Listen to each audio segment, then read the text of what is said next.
Hi and welcome to the farm. Today, it's a little different for you. Today we're going to be working on my dad's brand new Frontier sawmill.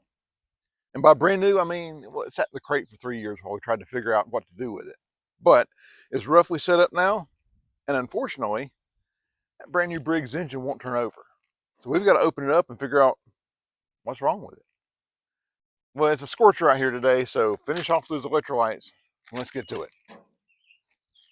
Okay, so let's take a little tour around this thing. First of all, she is roughly set up. Not on their cinder blocks yet, but they're laid out. And this is the standard length, and we have the extension, which is right over there by the sickle bar mowers. She's the OS 27 version of the Frontier Sawmill. And so if you go on their website and look it up, you'll find out that this model is no longer for sale because, yeah, it's as I said, it's been sitting in the crate for 3 years. And she's brandy spanking new, fresh out of the crate that was packed up 3 or 4 years ago. This is the Briggs & Stratton's XR Professional model. 420 cc's, 13.5 horses, and she's still got the plastic on it. Everything is brand new. It just won't work. So I think the first thing we'll do, we'll pop the plugs out and go in with the endoscope and make sure there's nothing inside the top end obstructing this. Then we'll take and go into, if that doesn't fix it, we'll where is it? We'll pull the oil plug right there and see if we can go in the bottom end.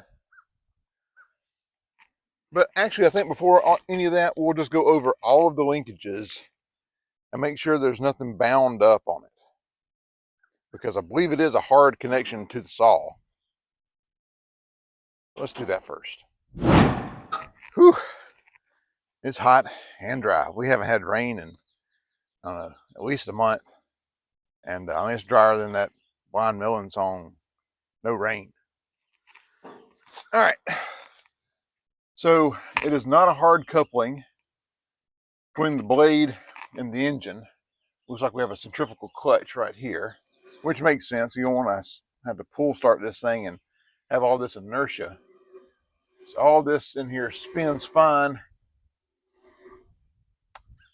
without the motor turning over. So let's go check out that motor. For something that's so open, it's really not a good way to get you guys in here and me in here to take a look at the same time. So probably ought to lower this thing down just a bit. But we'll do that in a minute. I'm just going to give a little pull. Yeah, she is locked tight. All right. Well, I think I'm going to get the water tank off of here first and see about taking the pull start off of it and see if the pull start, no, it's not. The pull start never budges. So maybe we'll take the pull start off first. Let's take a look at the simple things. Took the pull start off and it spins free. So it's not that. I was hoping for an easy fix, but no, obviously not. Spark plug wire is off. There's no danger of this thing actually starting. And it is. Okay. We spun backwards a little bit. And it comes right there and it stops hard. That feels like a physical obstruction.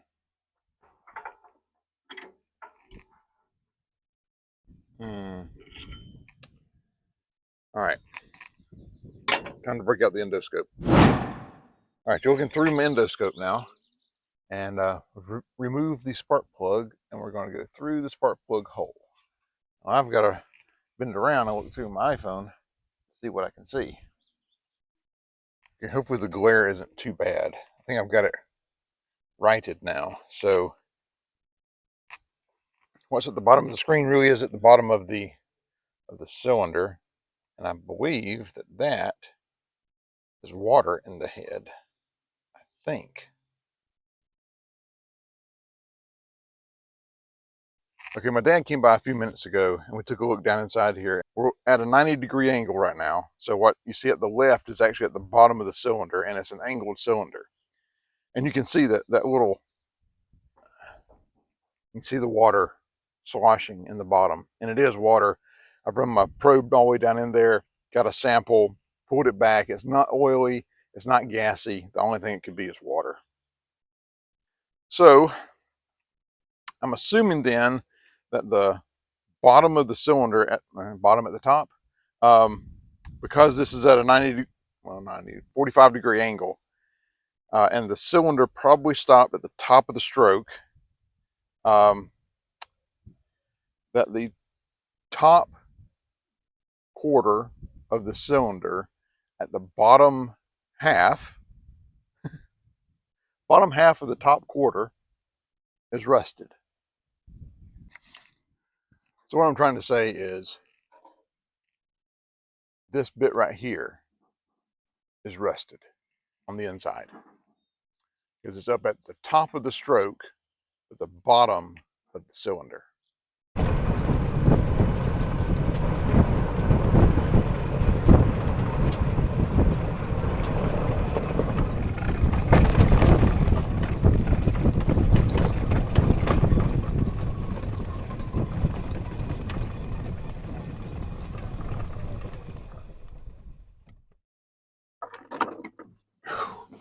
Hey, remember yesterday when I told you to make sure you had your electrolytes? Today it's even more important, because yesterday thunderstorm rolled in, dumped a bunch of rain on us, 10th to a 20th of what we really need, but what it was just enough to turn this whole area giant steam bath. So, electrolytes. Now yesterday, my dad and I got this thing broke free, and automatic transmission fluid did wonders. Did splash it all the way 25, 30 feet away. We were blowing automatic transmission fluid and a lot of rusty water. And that's just pulling it by hand. My dad did get a little bit on him, and he hilarious. Unfortunately, my old cheap microphone, the battery had died on it, and you couldn't hear the hilarity that ensued. But it was a funny moment. So anyway, today we're gonna get that back out of her now, and I brought some gasoline that's mixed about half of what you would normally mix it for your chainsaw. Typically, your chainsaw is going to be mixed about 40 to 1. It's about half that. So that's what I'm going to break it in with, because I'm not happy about what's happened to the cylinder in this thing. But it is what it is. How are you going to compensate for it? How are you going to deal with it? I mean, I could take the head off and hone it, but realistically, I don't think it's worth it. So we got to push the automatic transmission fluid out of it, put the throttle cable back up, put our mixed gasoline in, and get to it. Of course, my only can is a California can. Just give me a can with a nozzle on a vent. Ridiculous. You got to make sure that the emergency stop switch is not on. And I believe we're ready to go.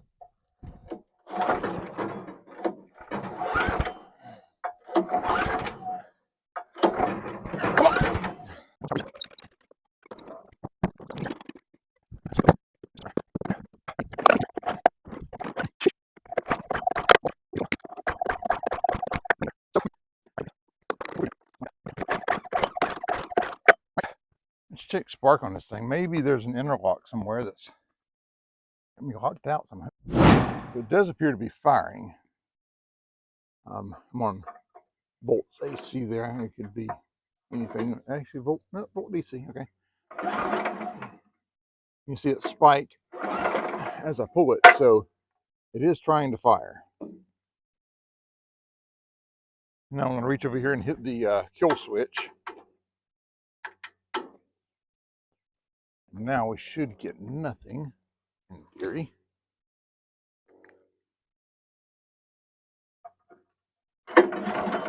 No, we still get volts, don't we?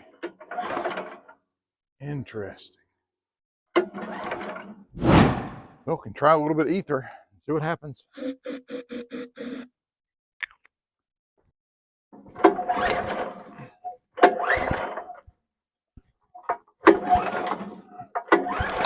Ah, we got a little bit of poof. Okay, now at this point, I've not seen any spark with my eyes. And deep down, I'm thinking something's wrong with the spark, but it fires on ether, and that's just messing with my mind. I thought it might be dieseling, so I tried unplugging the spark plug wire, but it's not dieseling, it's running, but only on ether.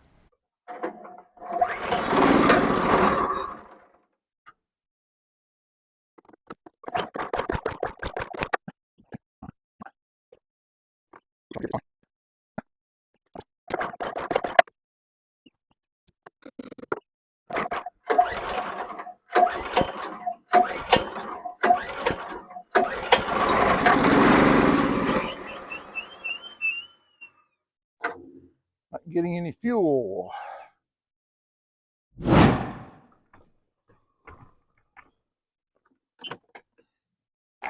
It's been a week, and not made a lot of progress on the sawmill here. It comes down to really two different things. The gas and spark could be part of the interlock system, could be partially grounding out the spark plug, where it's got enough spark to ignite the ether, but not enough to ignite the gas, or it's just a gummed up carburetor. The factory did run that engine for a few minutes just to make sure that it ran. Maybe there's a little bit of that bad gas in there, and it sat for a few years.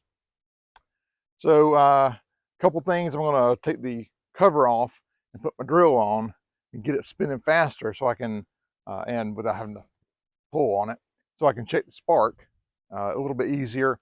And also I can force heavy vacuum through the carburetor and see if I can't pull any gunk, any sludge out of that carburetor. So let's get to it. I'm going to start out by lifting the engine up a little bit so that I can get a little bit better access to it, and hopefully with hopefully without having to pull it by hand, I'll have better access to the plug and plug wires. So I'm going to take a lifter up just a little bit. Gonna make sure I can still get my drill in down below. And then we're gonna pull that plug so the engine will spin a little faster. Come on.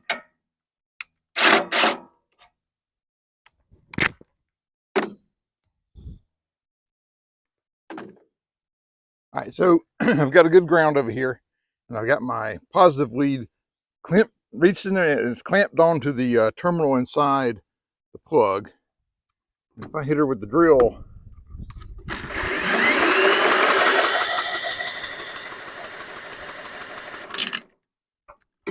it's just millivolts, and it's up and down and all over the place.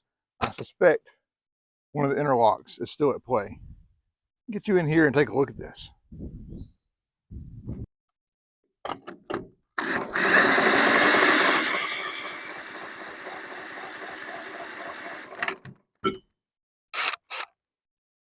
Yeah, she's all over the place.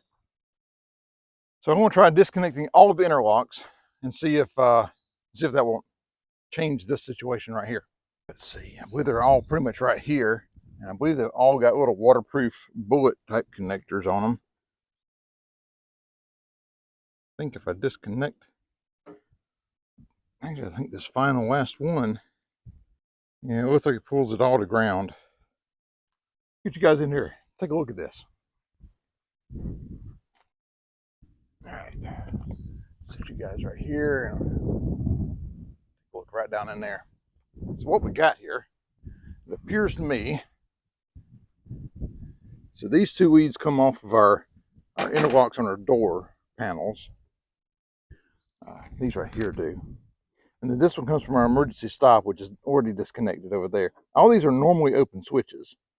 And I believe what they're going to do, and this one right here, I believe is an oil oil sensor inside. I believe they all connect to this guy right here and pull it to ground. I believe they'll connect this guy over to our ground lug right here. I think if I just do this, I think that will disengage our interlock completely. Let's give that a shot, see what happens. All right, I got the same setup I had a while ago. My multimeter is still hooked up here. We're on voltage. We're hooked to our plug terminal inside of the socket. We'll give her a little spin.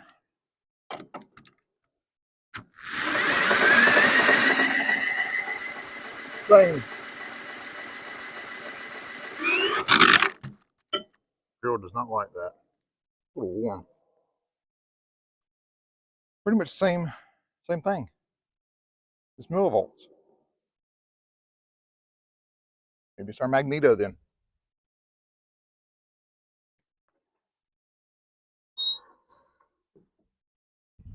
All right, so I've got our flywheel, our cover to our flywheel off here. See if we can get you in for a little better look. You can see it's really rusty back here, which is what actually makes the magneto fire. Is this flywheel going around as a magnet in one section, and that comes by and basically generates electricity. It makes a little generator right here, our magneto, and fires our voltage spike out our spark plug wire. So I think what I can do is, I think I'll come in here, get a piece of sandpaper and just kind of hold back here on this flywheel while I spin it over. And yeah, see, there's our magnet right there. See if I can't get that spark plug to fire, or that magneto to fire to our spark plug. All right, I went back to the house and got some sandpaper. And I think what I'm going to do before I bother trying to clean the flywheel, I'm going to take the magneto off and take a look at it and see if maybe the problem is not a rusty magneto. We'll try that first.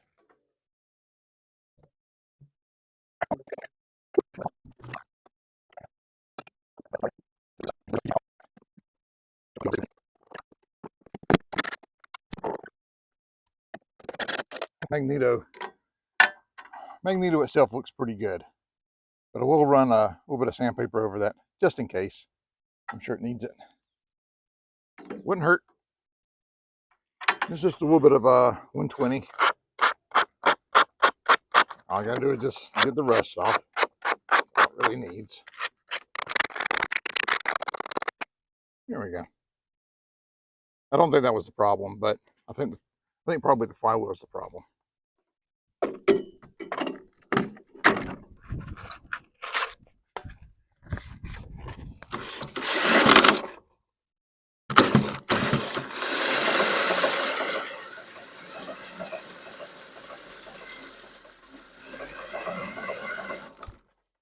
It does get hot, by the way. You don't want to hang on to it too long. Come on, get back on there.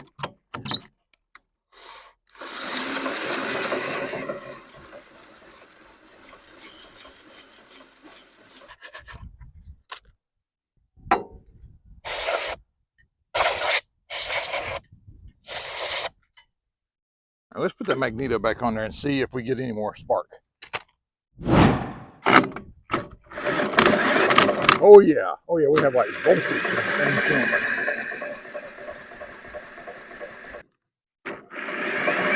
Yeah, sparkage and everything. Awesome. All right, let's put this thing back together and see if she goes vroom vroom. Give her a tug.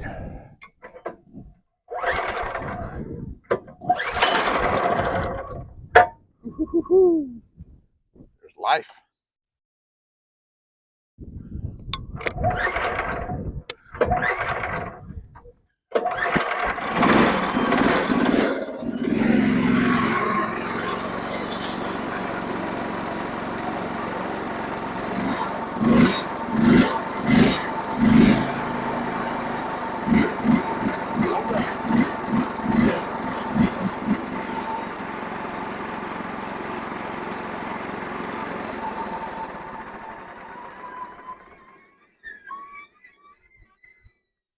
Well, that's a heck of a noise. Smoke is from the two-stroke oil and the gas that I'm running for our initial break-in, and there's a little bit of cracking and popping. There must be some water in the muffler. A lot of steam right around in there. I don't think it's smoke, I think it's steam. Either way, boy, that's going to do it for today. Until next time, thanks for joining me on the farm.